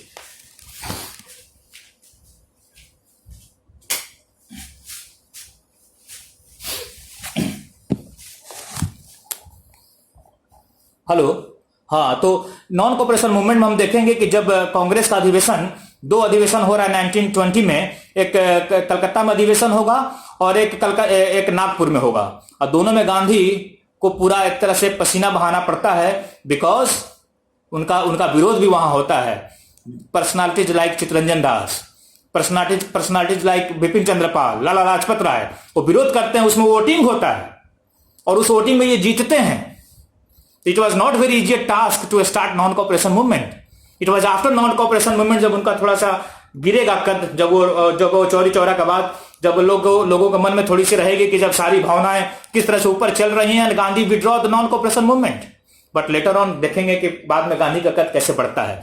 Anyways, हम देख रहे हैं कि 3 दिन बाद तब तक CF एंड्रू चंपारण चले आते हैं, वो जज से मिलते हैं। They finally got the secret news that Gandhi को छोड़ दिया जाएगा, he will not be gelled. और बाद में एक इंक्वायरी कमेटी बनती है चंपारण में, जिसमें ये भी एक मेंबर होते हैं। एंड फाइनली जो डिसीजन आता है, जो ये स्टेटमेंट ऑफ रिकॉर्ड 8000 कल्टीवेटर्स का जो रिकॉर्ड इनके पास है, ये वहां पर रखते हैं। And finally the 3 kathia system Champaran में, चूंकि रामायण की बात हमने कर लिया, आप कहेंगे कि राम और रावण की बात ही नहीं आई। It was 3 kathia system. Basically 3 kathia means जैसे 1 बीघा में 20 कट्ठा होता है, तो उस 20 कट्ठे में 3 कट्ठे पर एक एग्रीमेंट हुआ यूरोपियंस के साथ कि आपको 3 कट्ठे में इंडिगो प्लांट्स आपको उसमें कल्टीवेट करना है, और वो काफी फायदेमंद था। ये काफी समय चलता चला गया, और जब 19th सेंचुरी में जब जर्मन सिंथेटिक डाई आ गई तो इंडिगो का मांग घट गया, इससे लोगों को घाटा होने लगा। तो जो किसान थे उन्होंने कहा यूरोपियन प्लांटर्स से कि आप हमको इस बॉन्ड से अलग करिए। इस बॉन्ड से अलग करने के लिए यूरोपियन प्लांटर्स उनसे काफी पैसा मांगने लगे, तो इसी को लेकर ये विरोध था। फाइनली जो ये कमेटी बनी, ये कमेटी जो है डिसाइड कर, ये डिसीजन आया कमेटी का कि you can not compel the peasants to grow any crops. अगर उसका मन है तो इंडिगो को कल्टीवेट करेगा या जो भी फसल उसका मन करेगा। और दूसरा यह था कि 25% जो भी आपने पैसा लिया है उसका 25% European planters you have to return back to the peasants.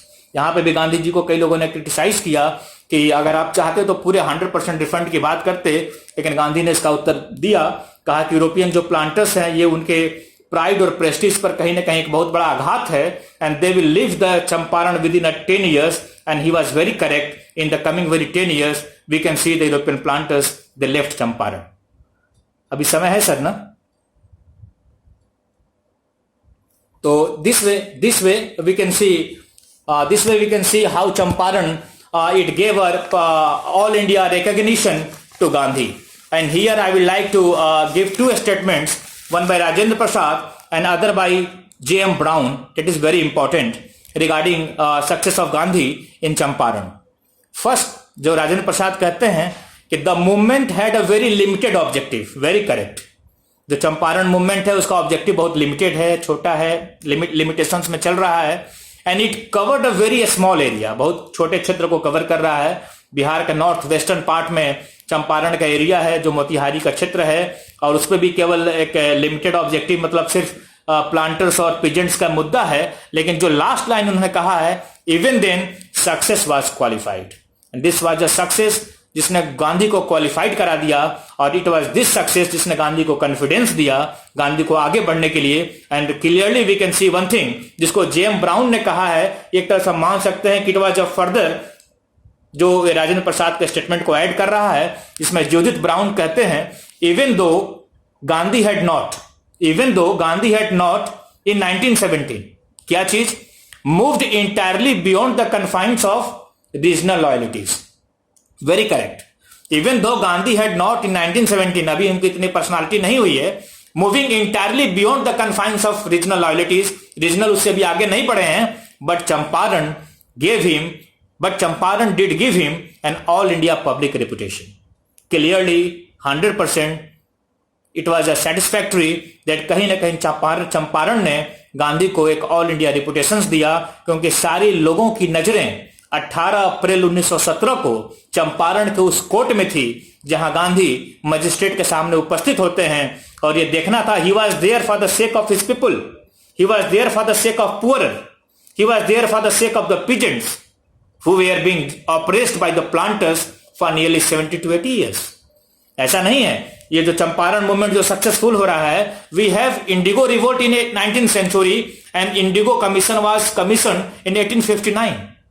और इन दोनों में क्या डिफरेंस था, को बंगाल में हो रहा है, ये बिहार में हो रहा है, और वहां पे लोकल लीडर्स हैं, यहां पर गांधी का कहीं ना कहीं हमें एक छत्र छाया मिल रहा है, गांधी इसके नेतृत्व करता है, गांधी इसको आगे लेकर बढ़ते हैं, and really we can say कि Gandhi he move towards the Mahatma, it was after this movement of Champaran. और इसी चंपारण के बाद ऐसा नहीं कि गांधी ने चंपारण को सिर्फ ऐसे ही छोड़ दिया, क्योंकि गांधी की एक बहुत बड़ी नीति रहती थी, movement was there, but he used to do some constructive work at those places. ये गांधी की शुरुआत से आदत रही है, और ये कहीं ना कहीं उनके पॉपुलैरिटी के लिए भी रही है। उन्होंने बहुत सारे कंस्ट्रक्टिव काम भी किए हैं, और he started 3 schools in Champaran during Champaran movement, that is very important. और उसके बाद 1918 में 2 इंपॉर्टेंट जो सत्याग्रह हो रहे हैं, उसको बस इसी तरह मैं जल्दी से इलुब्रेट करता हूं, समय कम भी है। That is Ahmedabad and Kheda, and both lies in Gujarat.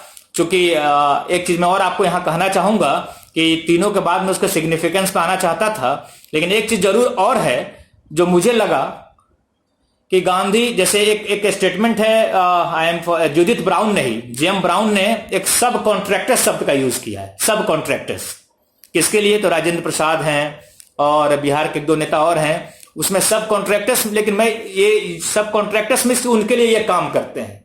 Definitely Gandhi ने चंपारण से गांधी को क्या मिला, मैं ये मानता हूं कि गांधी को चंपारण, अहमदाबाद, खेड़ा से एक ऐसी टीम मिली जिसने गांधी को 1947 तक उनके पीछे पीछे गई वो टीम, एंड दैट टीम पूरी तरह से गांधी उस पर रिलाई करते थे, जिसमें अगर बिहार से बात करें तो राजेंद्र प्रसाद, मजरूल हक, बृजकिशोर प्रसाद, और अगर गुजरात से बात करें, इट वॉज वल्लभ भाई पटेल, इट वॉज महादेव देसाई, इंदुलाल याग्निक, जेबी कृपलानी की भी बात कर लें, तो इस तरह से एक ऐसी टीम उनको मिली जो CAK, चंपारण अहमदाबाद खेड़ा ने गांधी को एक ऐसा टीम दिया जिसने गांधी को आगे बढ़ने में काफी मदद किया। ऐसा नहीं कि गांधी को हमेशा, अगर आप देखेंगे बाद में जब सुभाष चंद्र बोस आते हैं तो कैसे कांग्रेस के एक सेशन में गांधी की हार भी हो रही है, but Gandhi was not the candidate, Pattabhi Sitaramayya was the candidate in 1939, but Gandhi clearly he stated that it is not the defeat of Pattabhi Sitaramayya, it is mine defeat.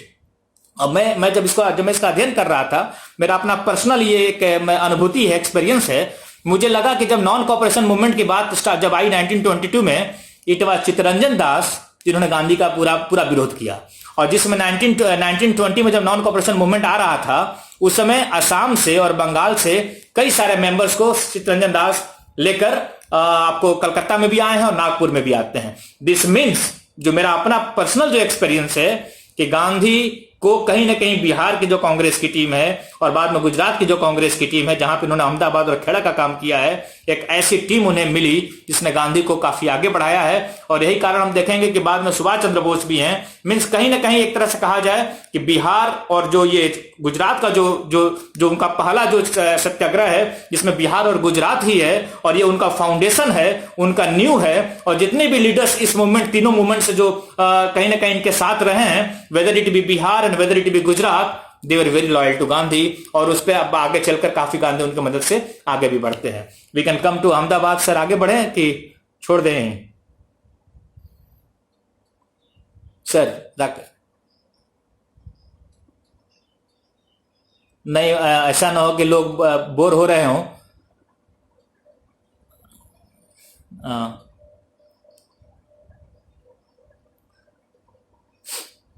Ji sir, ji sir, जी। तो मैं सोच रहा sir, Ahmedabad और खेड़ा मैं इसको जल्द से जल्द जो है इसको समराइज कर ही देते हैं। जी, okay. I got a message from someone कि please continue up to Kheda, तो मैं जल्दी से इसको कंटिन्यू करने का प्रयास करता हूं कि जल्द से जल्द इसको समराइज करें। तो basically we can now move to Ahmedabad. और अहमदाबाद का जो मैटर है, अहमदाबाद टेक्सटाइल वर्कर्स का, it was also a very testing for Gandhi. और गांधी जब चंपारण से फ्री होते हैं, तो सिंपल इसका जो बैकग्राउंड है अहमदाबाद का, कि अहमदाबाद टेक्सटाइल जो वर्कर्स है, और पहली बार हम देखेंगे कि इसमें कहीं ना कहीं गांधी के फ्रेंड भी इनके अपोज में हैं। मीन्स जब गांधी भारत आते हैं और साबरमती आश्रम की स्थापना करते हैं, the man who helped him, it was Ambalal Sarabhai financially उस साबरमती आश्रम के एस्टेब्लिशमेंट में। और आपको जान के ये जानते भी होंगे आप कि अहमदाबाद टेक्सटाइल वर्कर्स का जो एसोसिएशन था, उसके अध्यक्ष थे अंबालाल साराभाई। और अहमदाबाद का जो मुद्दा था, ये फर्स्ट वर्ल्ड वार के समय का ही था। और हम देखेंगे कि एक ऐसा समय था जिस समय वहां पर प्लेग फैला हुआ है और कुछ मानसून फेल्यूर भी है, और फर्स्ट वर्ल्ड वार चलने अब एंडिंग पर खैर था। लेकिन उसी समय जब प्लेग फैला, तो वहां के जो वर्कर्स थे, दे स्टार्टेड प्लेग बोनस। अगर आज महाराष्ट्र के जो कोरोना जो फैला हुआ है, सब लोग वापस अपने घर लौट रहे हैं, अगर उस समय के भी जैसे इंडस्ट्रीज के जो लोग हैं, जिनके यहाँ लोग काम कर रहे हैं, अगर लोग उनको रोके होते, या बहुत सारी चीजें, डेट इज कंट्रोवर्शियल, उसको मुझे नहीं जाना। लेकिन उस समय अहमदाबाद टेक्सटाइल मिल के जो ओनर्स हैं, इन्होंने अपने यहाँ काम करने वाले लोगों को रोकने के लिए, कि ऐसा नहीं कि प्लेग फैला है तो वो काम करने नहीं आए, दे स्टार्टेड प्लेग बोनस। और वो प्लेग बोनस करीब करीब इनके सैलरी के 80% था। प्लेग बोनस उनको मिलने लगा, वर्कर्स रुक गए, दे कंटिन्यू वर्किंग। लेकिन जब प्लेग खत्म हुआ, तो इस एसोसिएशन ने कहा कि अब प्लेग खत्म हो चुका है, अब हमें प्लेग बोनस बंद कर देना चाहिए। तो यहीं से विवाद बढ़ा कि प्लेग बोनस तो जो आप हमें दे रहे हैं, अब फर्स्ट वर्ल्ड वार के बाद जो हाई प्राइसेस जो राइज की, जो महंगाई बढ़ी, वो आपके जो बोनस आप दे रहे हैं वो उसके इक्विवेलेंट आ गया, आप इसको कंटिन्यू रखिए। अहमदाबाद मिल ओनर्स ने इसको रिजेक्ट किया, कहा कि नहीं हम ऐसा नहीं कर सकते। And they started dismissing some of the workers, जहां से मुद्दा गरमाया। And they started bringing the labourers from Bombay से बुलाने लगे, और इसको लेकर कई सारे लेबरर्स विरोध में गए। और जो वहां के जो डिस्ट्रिक्ट कलेक्टर थे, he requested Gandhi to look after this matter. और जो वर्कर्स थे they also went to Anusuya Sarabhai. Anusuya Sarabhai Ambalal Sarabhai की बहन थी, सोशल रिफॉर्मर थी और गांधी जी के काफी नजदीक भी रही हैं सोशल रिफॉर्मर के रूप में। उन्होंने भी गांधी जी से कहा कि इस मुद्दे पर आप इंटरवेन करिए और इनके मुद्दे को कहीं ना कहीं आप सॉल्व करने का प्रयास करिए। अगेन आई विल से, गांधी जी की एक आदत रही है जिसमें आपने कहा कि ही वॉज अ रिसर्चर। वो चीजों को देखते हैं क्या सही है तभी उसमें हाथ डालते हैं। फिर गांधी जी ने कहा कि ठीक है, हम लोग ऐसा करते हैं कि एक टीम बना लेते हैं जो दोनों पक्षों की बात सुने और दोनों तरफ से 3-3 लोगों को नियुक्त कर दिया जाता है। दोनों पार्टी इस पर तैयार भी हो जाती है। लेकिन जो पहली मीटिंग होती है उस पहली मीटिंग में मिल ओनर्स की तरफ से कोई नहीं आता है और कारण यहां पर गलती थोड़ी सी वर्कर्स की ही रहती है, कुछ उसमें स्ट्राइक पर चले जाते हैं। गांधी जी यहां पर कहते भी हैं कि this is the fault of the workers, but आप उस पर आइए और इस पर हम लोग डिस्कस करें। इसी बीच जो वर्कर्स एसोसिएशन है वह कहता है कि we will increase the wages up to 20%। हम 20% तक बढ़ा देंगे, जो आएगा उसको हम रख लेंगे, जो नहीं आएगा, जो नहीं मानेगा उसको हम हटा देंगे। गांधी जी यहां कहते हैं कि नहीं, बी फर्म। अगर बढ़ाना है तो मतलब जो आपकी डिमांड है उस डिमांड को आपको अपनी बातों पर दृढ़ रहना है। और यहीं पर हम देखेंगे, I will read this line, that is very important, क्योंकि गांधी इज ए रिसर्चर। वो कैसे वर्कआउट करते हैं और सारी चीजों को देखकर फिर वो किसी कंक्लूजन पर आते हैं। तो दिस स्टेटमेंट इज देयर कि after analysing the conditions of the textile industry, after it is in inverted comma, after analysing the conditions of the textile industry. Textile industry का कंडीशन क्या है? पहला, comparing the wages in Bombay में जो labourers को क्या मिल रहा है, अहमदाबाद में क्या मिल रहा है। दूसरा, analysing the economic effects of Britain first world war, कि इकोनॉमिक क्या आर्थिक क्या प्रभाव पड़ा फर्स्ट वर्ल्ड वॉर का। तीसरा, and observing the living conditions of the workers, उनका अभी जीवन जो है वो कैसा है। गांधी जी ने कहा he calculated 35% increase in wages to be a just demand. उन्होंने कहा कि 35% का डिमांड ये न्यायपूर्ण है, हमें 35% का डिमांड इनसे मांगना चाहिए। बात रखी गई, अंबालाल साराभाई एंड कंपनी ने उसको रिजेक्ट कर दिया। Gandhi ji told the workers कि आप स्ट्राइक पर जाइए and that strike should be peaceful, कहीं भी कोई तोड़ फोड़ नहीं होना चाहिए। लेकिन ये बहुत दिन लंबा ये स्ट्राइक नहीं, 25 दिन का स्ट्राइक था। और हम देखेंगे कि गांधी जी इस चीज को रीड करने लगे कि जो वर्कर्स हैं वो धीरे धीरे कमजोर होने लगे, उनका परिवार है, फाइनली उनको लगा कि सारे वर्कर्स झुक जाएंगे।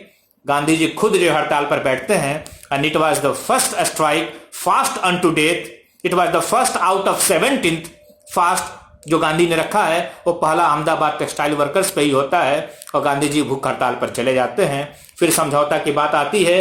अंबालाल साराभाई इनके कहीं ना कहीं शिष्य भी हैं, वो गांधी जी से कहते हैं कि वी आर रेडी। मैं वो स्टेटमेंट पढ़ना चाहता हूं यहां पे कि Ambalal Sarabhai offered to meet the grievances of the labourers as long as Gandhi agreed to keep away from the labourers from all time in future. Ambalal Sarabhai ने क्या कहा कि हम 35% दे देंगे, लेकिन गांधी जी वादा करें कि कभी भी भविष्य में वो लेबरर्स के मुद्दे को लेकर फिर हम लोगों के पास नहीं आएंगे। गांधी रिजेक्टेड। उन्हें कहा कि ऐसा नहीं होगा, क्योंकि इससे कहीं ना कहीं जो इकोनॉमिक जस्टिस की तरफ ये नहीं जाता है। एंड फाइनली उन्होंने कहा कि आप फिर से किसी एक व्यक्ति को रख लीजिए जो इम्पार्शल हो, जो दोनों पक्षों की बात सुने। And it was professor Anand Shankar Dhruv who became the, एक तरह से कहा जाए कि he was the mediator there। और फिर टीम सारी बैठी and finally it was decided that the 35% increase in wages should be given to the workers।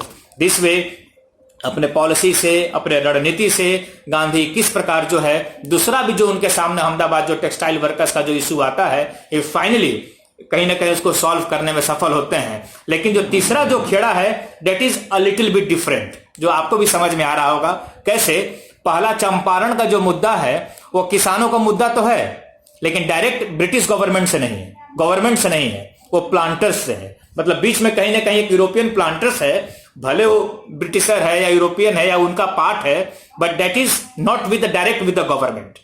और अहमदाबाद का जो मुद्दा है इसमें कहीं गवर्नमेंट नहीं है, इसमें इंडियन मालिक हैं, इसमें इंडियन वर्कर्स हैं। लेकिन खेड़ा का जो मुद्दा है जो तीसरा है उसमें क्या है, it was the movement that was late, that it was a movement of the riots या the peasants, but it was against the government। क्योंकि इसमें कहीं ना कहीं वेजेस की बात, इसमें कहीं ना कहीं लैंड रेवेन्यू की बात है, जहां पर हम डायरेक्ट जो है अब गवर्नमेंट से खेड़ा का जो मूवमेंट है उसमें गांधी जो है डायरेक्ट खेड़ा का खेड़ा जो है इट वॉज अ डायरेक्ट, जिसमें हम कह सकते हैं कि पीजेंट्स और इसमें गवर्नमेंट की बात इसमें है। इसमें मैं फिर गांधी की जो नीति है, जो पॉलिसी है, I will like to state here, Gandhi ji before taking up the case of the Kheda peasants, उसमें गांधी अहमदाबाद में ही हैं, टेक्सटाइल का मुद्दा अभी चल ही रहा है, उनको खेड़ा के बारे में पता चलता है कि ऐसा इशू है। और ऐसा नहीं कि गांधी जी का पहले खेड़ा के इशू को मोहनलाल पांड्या ने भी देखा था, सर्वेंट ऑफ इंडिया सोसाइटी के विठल भाई पटेल जी भी ने देखा था, लेकिन अभी सफलता नहीं मिल रही थी। और उसमें गुजरात सभा के अध्यक्ष थे Gandhi ji, and Gujarat Sabha took the matter. Gandhi ji ने फिर कहा कि I will go through the inquiry, कि क्या सही है क्या नहीं है, और फिर अपने लेटर को लिखते हैं वहां के उस समय के जो अंग्रेज पदाधिकारी हैं, और वो लिखते हैं, मतलब क्या इंपॉर्टेंट ये लेटर है कि I would like to reassure, मैं आपको बताना चाहता हूं, I would like to reassure you that it is not my intention just to start an agitation, मैं कोई एजिटेशन नहीं शुरू करना चाहता। I am going to Kheda district, बहुत इंपॉर्टेंट लाइन है, I am going to Kheda district in search of truth, मैं सत्य की खोज करने के लिए, इसको जानने के लिए खेड़ा डिस्ट्रिक्ट जा रहा हूं। I see that until the reports of your local officers are proved to be incorrect you will not pay any attention to our representation, जब तक आपको पता नहीं चल जाएगा कि जितनी भी न्यूज आपको दी गई है सब गलत है, तब तक आप हम लोगों के रिप्रेजेंटेशन पर कोई ध्यान नहीं देंगे। Although I have full assurance of reputable leaders of the district, I feel it is my duty to verify the facts for myself. If you are able to postpone the land revenue recovery work till my inquiry is completed, it will help a great deal in reducing the discontent that has now been spread among the people. Simple words में अगर मैं summarise करूं तो जो मुद्दा ये था कि मौसम और फेमाइंस के चलते जो है वहां के जो किसान थे, जो पटीदार थे, वो बहुत इकोनॉमिकली बहुत प्रॉस्पर थे, लेकिन एक दो साल से जो फसल जो खराब हुई, they were not in a position to pay the land revenue to the government. और वो कह रहे थे कि इस बार, इस वर्ष का जो है हमें लैंड रेवेन्यू हमें माफ कर दिया जाए।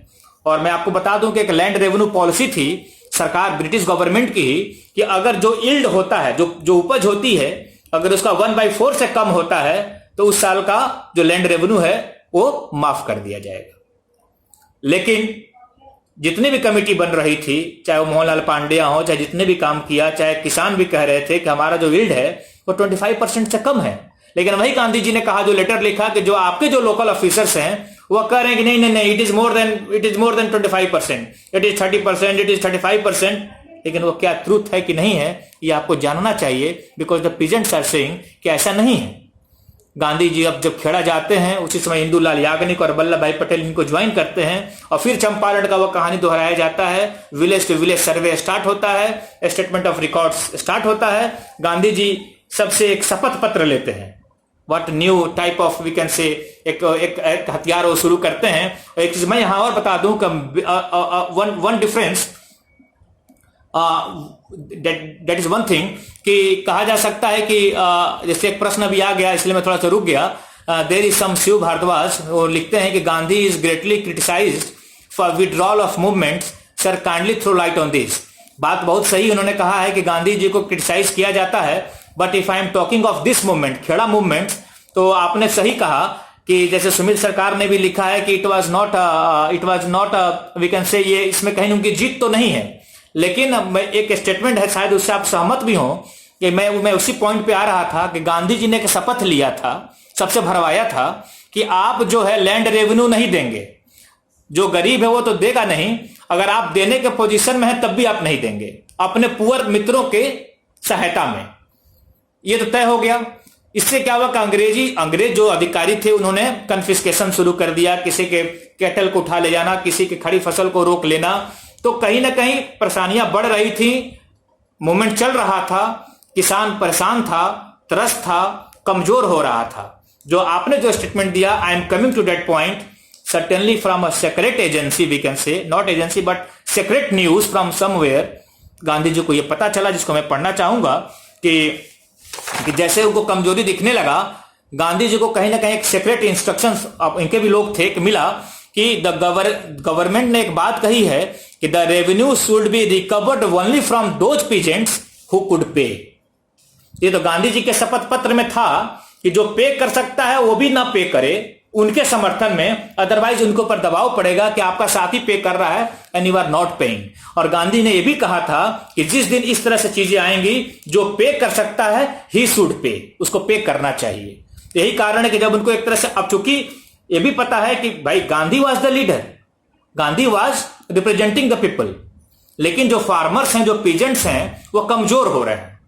वो काफी बट नेचुरल है, जैसे आज के समय में मोदी आगे बढ़ रहे हैं, ही इज गिविंग, कई तरह की सारी चीजें आ रही हैं, लेकिन तब भी प्रवासी मजदूर वापस बाहर निकल रहे हैं। तो कहीं ना कहीं बहुत सारी चीजें हैं, गवर्नमेंट काम करने का प्रयास करती है, लेकिन इसके बावजूद भी हम देख रहे हैं कि बहुत सारे बट नेचुरल उनके सामने कई सारी समस्याएं हैं। किसी के बच्चे हैं, किसी को खाने का प्रॉब्लम है, कई सारी चीजें हैं। तो उस समय का भी जो किसान है वो परेशान है, वो कमजोर हो रहा है। Gandhi is leading the movement, लेकिन जैसे उनको ये इंस्ट्रक्शन आता है, सेक्रेट इंस्ट्रक्शन आता है, कैसा हो रहा है, वो जान रहे हैं कि हम फेलियर हो सकते हैं, लेकिन कहीं ना कहीं गवर्नमेंट अगर उस पर थोड़ी सी अगर आ जाती है तो हमारी ईगो वहां नहीं कि नहीं मैं उनसे कहूंगा कि नहीं यू डिक्लेयर्ड इट पब्लिकली। ऐसा कुछ नहीं कि सरकार आए और पब्लिकली डिक्लेयर करे, क्योंकि सरकार की अपनी भी एक प्रेस्टीज है, ब्रिटिशर्स की अपनी प्रेस्टीज है। कहीं ना कहीं उनको सेक्रेट ही आता है, सेक्रेट इंस्ट्रक्शंस है, उनको अपने भी लोग हैं कि take the land revenue from those people who could afford it, और जो नहीं कर सकता उसको आप छोड़ दीजिए। गांधी को इस बात, गांधी जी को पता भी चलता है। गांधी जी इसी बात पर कहते हैं कि साइलेंटली जो इस मूवमेंट को विड्रॉ कर लिया जाता है, और हम देखते हैं कि जो पे करने की कैपेसिटी में होता है वो पहले भी शपथ पत्र में था, वो पे करता है। जो नहीं करना, जो पुअरर है वो पे नहीं करता है। लेकिन इसको आप अगर दूसरे वे में अगर कहें कि कई लोग उसको लिखते हैं कि it was a failure we can say, या greatly criticise for the withdrawal of this movement. अगर मैं इस मूवमेंट को समझ रहा हूं जो आपने लिखा है खेड़ा को, तो मिला जुला के हम कह सकते हैं कि बट नेचुरल है कि क्रिटिसाइज बहुत सारी चीजों को होती है। जब आप लीडरशिप के रूप में जब आप आगे बढ़ेंगे तो आपको 100% जो है कहीं भी जो है आप सोचेंगे कि सारे लोग आपसे सहमत होंगे, तो ये जीवन में कभी हो नहीं सकता। आपको उसी तरह से आगे बढ़ना होता है। इवन आप फिजिकली अगर आप कहीं हो तब भी आपको क्रिटिसिज्म का पात्र होना पड़ता है।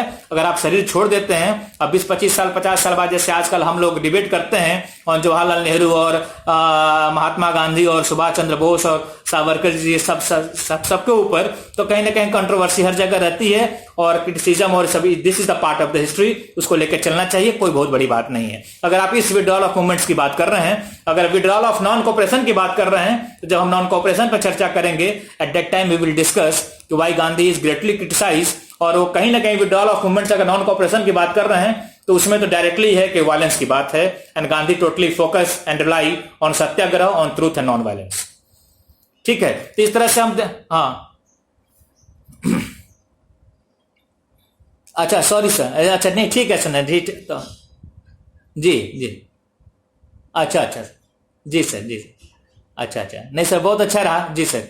तो इसी तरह से सर उसके अपने सारे सिग्निफिकेंस रहे हैं। There were a lot of significance of this CAK, Champaran, Ahmedabad and Kheda, जिसमें हम पहला कह सकते हैं कि it was the demonstration of Gandhian style and method of his politics. Second, अपने आप को मजबूत कर रहे हैं, strengthening the feet among the people of India. Thirdly, understanding the strength and weakness of the masses, जो मैंने आपको कहा लास्ट पॉइंट, जो मैंने खेड़ा में कहा कि he understood the strength and the weakness of the masses. उनको पता है कि मास कब मजबूत हो रही है, कब कमजोर हो रही है। जब कमजोर है तो उसको रोक दो, उसको थोड़ा सा आराम करके फिर आगे बढ़ना है, अभी तो काफी लंबा चलना है। Fourth was the respect and commitment of many political workers, especially the young ones who were impressed by the policy of Gandhi, like Rajendra Prasad, Brij Kishore Prasad, Indulal Yagnik, Mahadev Desai and many more, और जो आगे चलकर आने वाले समय में गांधी के कहीं ना कहीं लेफ्टिनेंट्स के रूप में वो काम करते हैं और गांधी के साथ आगे बढ़ते हैं। Thank you very much.